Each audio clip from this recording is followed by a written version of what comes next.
Donna. Hi. How are you? Good, thank you. Donna has been on the show before. She is a Regional Marketing Director with First Financial Security, Inc. Donna's husband, David, he's the man. David, how you doing today? Just great. Thank Good. you. Thank you for having us. Thank you. And on the end, Christina. Hi, Christina. How are you today? I'm doing good. Thank Good. you. Thank you all for coming out today on a Sunday. I know that you guys were at church earlier today, and so you had to kind of rush. And you know, I hope you got permission from the man upstairs. So, Donna, let me start with you. Tell us how the Burks family got, into the financial services business. Well, it just so happened that I was in it, as you know, about 4 years ago. And then Christina joined shortly thereafter. But there wasn't a lot of movement at that particular time. So in about a year or so later, we were at one of the conferences, and I came home and I was all motivated, and I came back and I talked to Christina, and I explained to her about her opportunities and the potential of this business, and really having the chance to do something different with her life.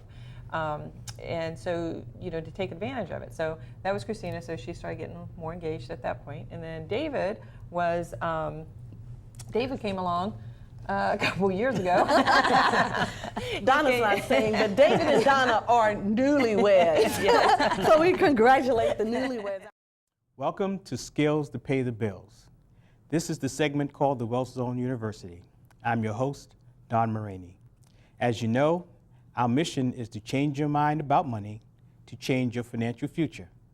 Over the past few segments, we've been talking about certain aspects of business finance and personal finance that we think are important to you. Essentially, as you know, we espouse what we call the 4 real secrets of money.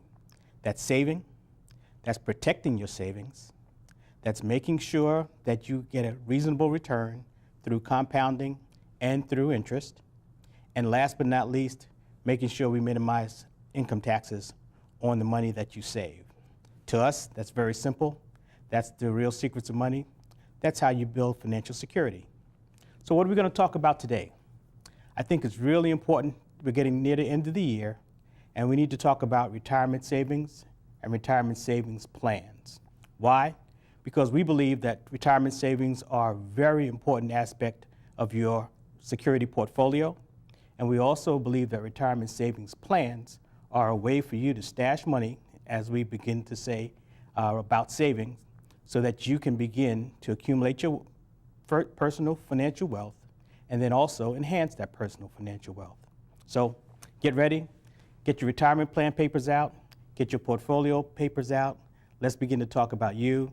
Let's begin to talk about your retirement. The first thing we want to make sure is that everyone understands the different kinds of retirement plans that we're going to be talking about.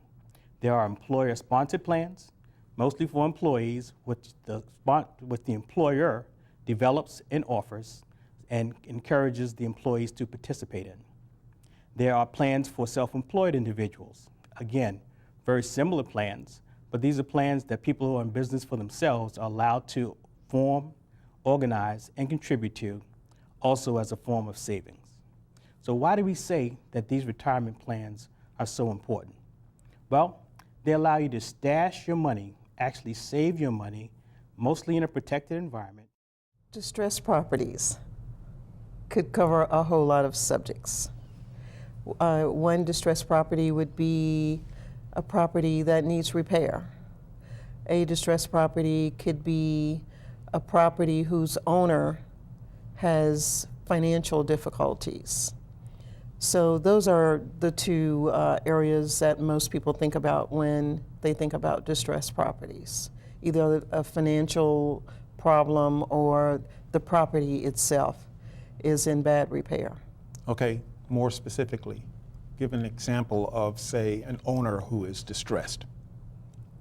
Well, that would be one of the people that we hear about on the news, on the radio, someone who owes more money than their property is worth and needs to sell, or someone who basically just fell on bad times, lost their job, someone in the family got sick, they stopped making mortgage payments, they're close to foreclosure.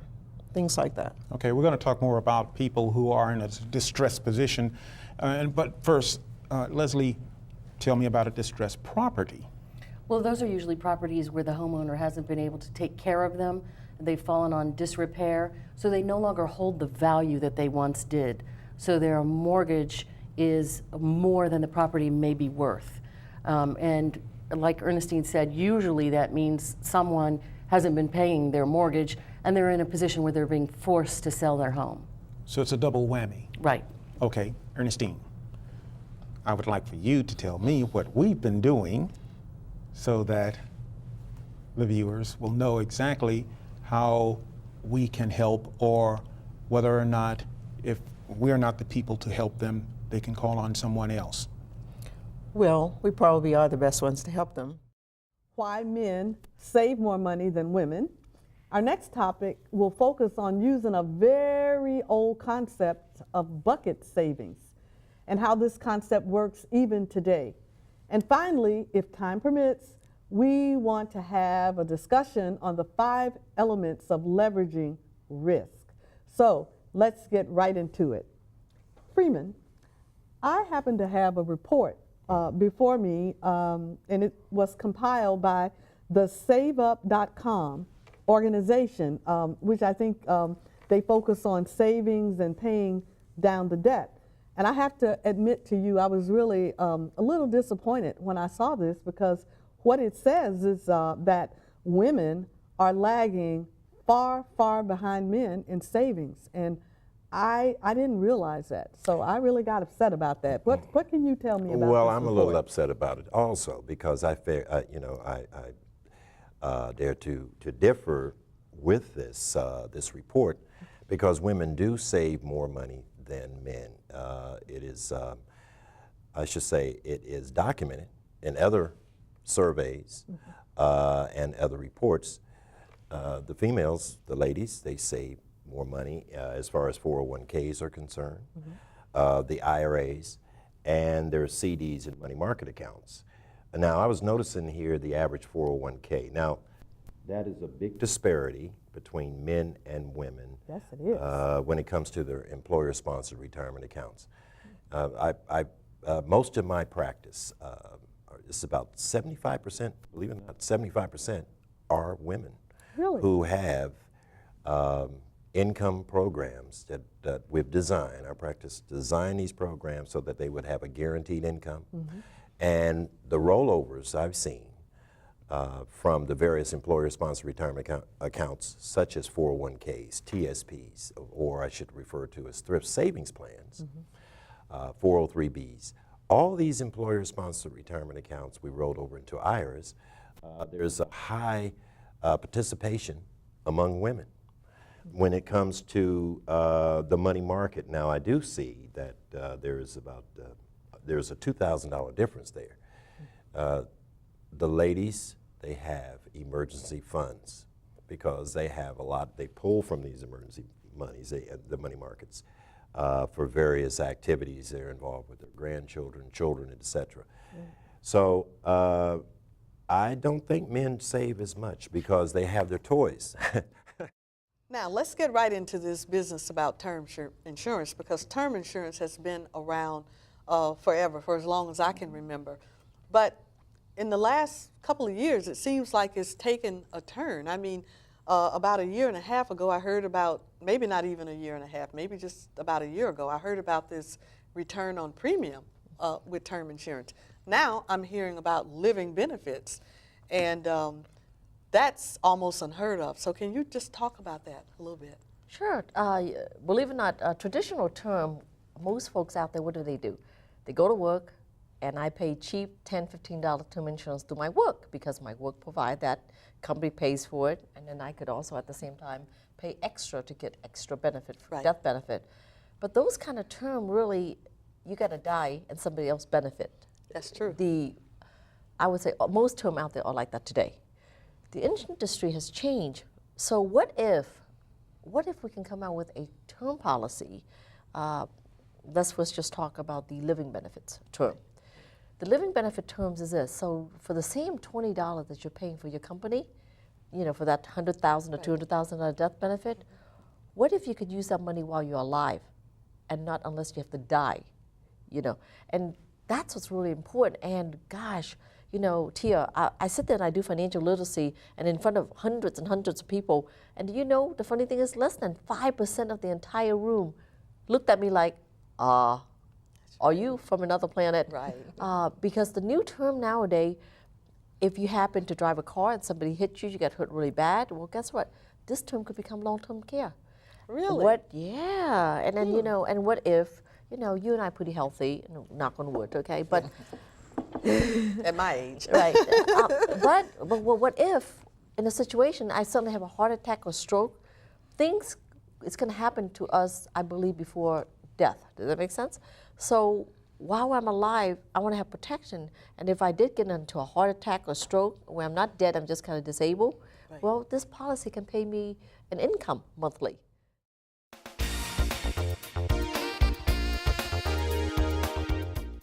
Owner of Crucial Fitness.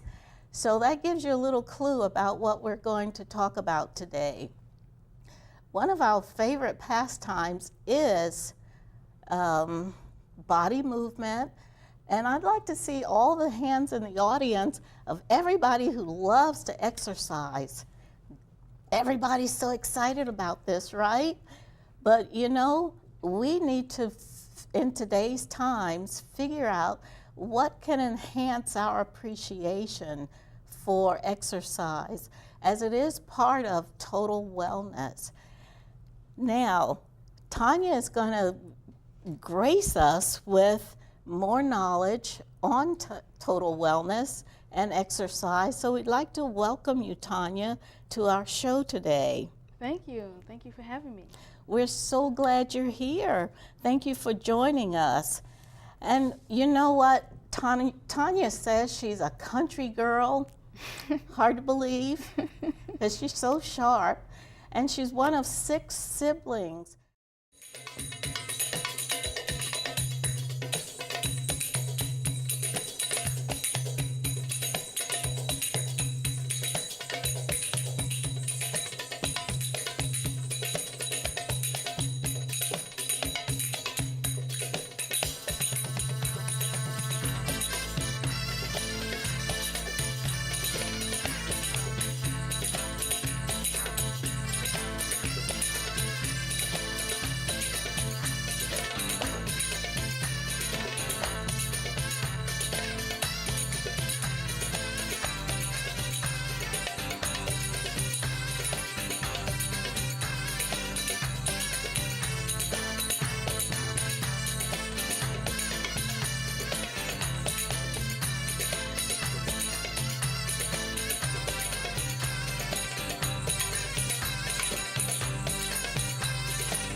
So I've been with Microsoft. I'm approaching my 4-year anniversary. I feel super fortunate, and I was really excited to be part of the selected to open up one of our first stores when we were building out these retail locations. So we opened up our first store in Mission Viejo, California. I then went to open a store in San Diego, a third store in Bellevue, Washington, and then I was picked to open up our first store in the Northeast here in Tyson's Corner. So Wow, really that's exciting. great. Yeah, That's great. I know that Microsoft has just released Windows 8, I think, is October or Yep. somewhere like that, October 2012. Could you tell us more about Windows 8 and what it offers to general user? Yeah, absolutely. So first off, Windows 8 has been completely reimagined. It really allows people to get the best experience for both work and play. You can be incredibly productive with the touchscreen utilization that is part of Windows 8, but you can also still use a mouse and a keyboard if that's the way that you want to be productive. Windows 8 is compatible and works with all the software and all the devices that worked with Windows 7. So all the stuff that you were used to and everything you loved about your previous PC experience, you can carry that over and you can still use it in a Windows 8 environment. Right. The book is a very practical, hands-on primer for people that provides a lot of case studies and examples of work that I've done and my colleagues have done for our clients, and practical advice on the things you need to do to win people over when they're angry worried and suspicious of everything you say. Okay, I've decided I want to run for city council member of my district, in my little town. And a few years ago, I made a big mistake. I called somebody, you know, a name that I should not have called them. Not a really bad name, but just enough to rub them the wrong way. And I'm hoping that they've forgotten. However, there are a couple of other people who remembered it, and now they know that I'm running for public office. So I hire your company to come in, and you guys are going to make it right. What do you tell me? Well, I think the first thing that we would tell you is there's a lot of power in an apology. I don't think a lot of public officials and corporate officials really understand that that's true. And that goes to a very important point that I make in the book, and I'm glad you brought it up. Now, let me step back here a little bit and talk a little bit of theory. As I said, not very much. But about 40 years ago, a professor at UCLA named Albert Marabanian did some seminal work looking at how we decide whether or not we like somebody or trust them and find them credible. And what he discovered was that primarily the way we judge people is not by what they say, but by what they look like and how their facial expressions and their mannerisms. First impressions. First impressions, that's exactly right. Hi, Larry. How are you? Just fine, Tia. How are you? I am doing just wonderful. Thank you. And I want to congratulate you on becoming a host for one of the segments on Rock Your Block. Thank you. And I'm real excited about some of the interviews that you're going to be doing. Yes, I'm really looking forward to that and working with you, and also bringing a lot of that experience and things that First Home Alliance is doing in the field to our set. Super. Larry, what is First Home Alliance? Well, Tia, First Home Alliance is a nonprofit. We provide housing, counseling, education, foreclosure prevention to the community here in Northern Virginia, primarily in Prince William County. And we help save people from foreclosure, and we educate potential home buyers on the process of becoming successful homeowners. Okay. Well, why is home ownership so important to you? Well, home ownership is important to me. It's rooted, mainly I'm very excited for people to become homeowners. One, that it helps our economy.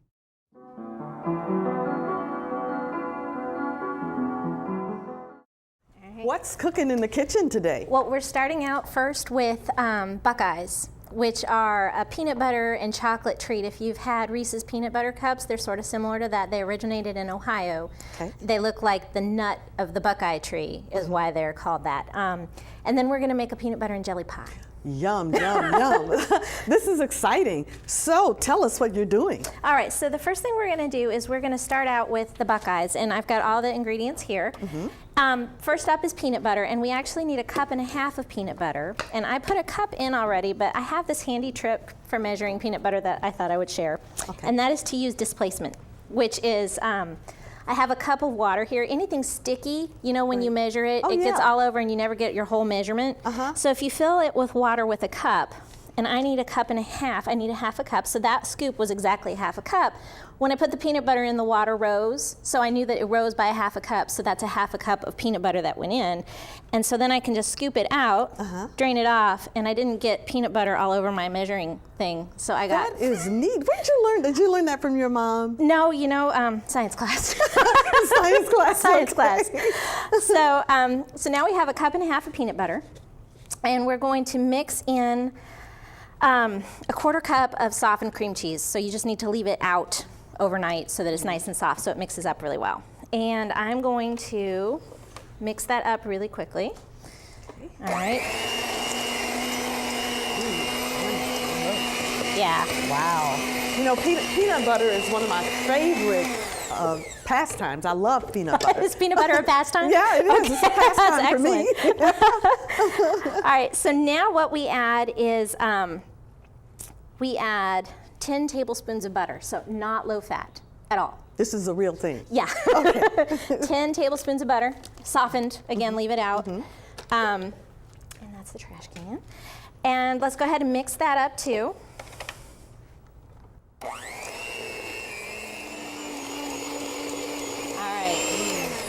And now, it smells delicious already. You can really smell the peanuts, can't you? Yes, you can. We're going to add in 1 cup of almond flour. just kind of bring us up to speed on Life Waters Ministries International. Okay. And the people you serve. All right. This ministry is a ministry that my husband Jimmy and I started in 1996, about 17 years ago in June, this coming June. And it started basically as a ministry of music. And over time, we branched out and started hosting retreats and hosting conferences and doing speaking and things of that nature. We also host our Single But Not Alone retreat, which you're familiar with. We just had that this past March. Wow. And that's for single Christian women who are just trying to understand what it means to be single in this time. And we try to reach out to those who are just perfectly happy with being single, as well as those who are single now, but definitely hoping to be in a relationship at some time. So we try to expand the gamut there, and God always gives us what we need to do that. This ministry also hosts an annual trip each year to New York. I always say that God kind of plays a trick on us. He disguises it as a shopping trip, and we travel to New York on a bus. And he's just up and down the aisle, just doing some wonderful things for the ladies on the bus, some healing and some encouragement, some restoration. Give us some background about the All Nations Church of God. Well, All Nations Church of God has been around since around 1962. It was formerly Bailey's Crossroads Church of God, and has been Bailey's Crossroads Church of God, Alexandria Church of God, and then it was Fillmore Avenue Church of God, and then it changed to All Nations Church of God. And I believe that name change was by the Lord, because we do have many nations represented at the church. Wow. All Nations Church of God. So, about how many? How many nationalities? So about 14 right wow. now, and as people come in, that of course that number changes. But right now we have about 14 that's nationalities. Fantastic. Yes. Wow, that's great. Well, now you know, Co-Pastor Emily, behind every good man is a good woman. Yes, there is. Fantastic woman. Amen. Yes, yes, definitely. So tell us a little bit about your role as co-pastor. Okay, well, I serve as a church administrator, and so I schedule the events that happen at the church. And this past Sunday, we honored our mothers, and I also honored our women. So we had a cupcake celebration and things of that nature, vacation Bible school, and I hope my husband's, confidant and best friend and support system. So pretty much the lay members and pastoral staff, they typically will run things by me, and then we will go to the pastors. So you sometimes act as kind of a shield to kind of weed out things so that the pastor has time to study and to pray. I mean, it would be crazy if everybody was running to the pastor with every little thing. Right, absolutely. Pastor, can you tie my shoe? Can you do that? Yes, So yes. that you're the filter. Yes.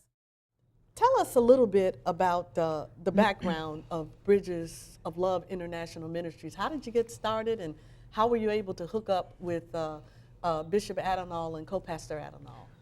Well, I call that divine design. It was God created, and I have no doubt in my mind that it was that. God put his hands in this, and we were able to come to church and be accepted by our pastor, awesome pastor. And, since that moment, God have moved in such a way, and he have given us the opportunity to keep working together. Yes. And reaching the kids out there. Right. Oh, that's fantastic. That's awesome. Well, Wally, I'm going to ask you the same question that I asked Co-Pastor Emily, and that is, behind every good man is a fantastic woman. And I can just look at you and look at that smile and tell you're fantastic and you're awesome. So tell us, what is your role in the Bridges ministry? Yes, well, we work, most everything we do together. We teach, both of us teach, both of us mentor. We do, we try to be more personal with the kids, one-on-one. Some of the things I do because of his work, takes a lot of his time, so I do some of the management and all these kind of things. But almost everything we do the same. Yes, there is a lot of prayer and lifting him up. So because I have more time than he does because of his responsibilities in the house. But everything we do together. We do reach out. Not a lot of reach out because we're already packed in the place where we are. So we want more kids, but we don't fit in there. So we're praying. We're praying. God is going to provide a place soon, and everything. I cannot take credit for anything by myself. We work as a team more than anything right now, and we do have help from some of the kids. So. We pray, we teach, we mentor, we visit the sick, everything that needs to be done, we do it together. And you say it can't be done, but I took my shades off and now I see the sun. And you say I cannot go, but I know it's my God, He has all control. You had no place in me. You have no place in me. Got a God who's got the victory. So away from me. I've the King. I'll take my sling and I'll take my song and I'll nail it on your forehead, bro. And I'll take his hand and from peak to peak we go.